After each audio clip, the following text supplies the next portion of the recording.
there mga kasaza, kung sawa ka na nga sa pritong talong ay try mo naman itong ating recipe for today. Pwedeng-pwede mo itong lutuin ng almusal, lunch at dinner. Kaya naman, syempre magigisa na tayo dito ng bawang at sibuyas. Maglalagay rin ako dito ng kamatis na dati ay sobrang mahal pero ngayon ay hindi na, parang ikaw. Charot!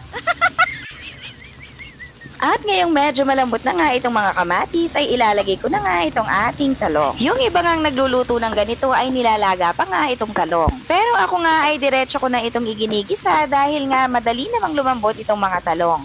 Maglalagay na rin ako dito ng mga pampalasang all-in-one seasoning, konting patis at paminta.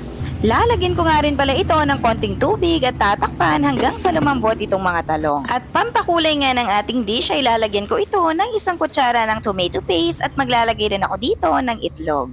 Tatakpan ko nga lang ito saglit at medyo lulutuin natin itong itlog. At lulutuin lang natin ito ng mga ilang minuto pa at may ulam ka na. Turnuhan mo pa ito ng napakasarap na tuyo at talaga namang solve na naman ang iyong tiyan. And that's all for today mga kasaza. Please like, share, and follow for more.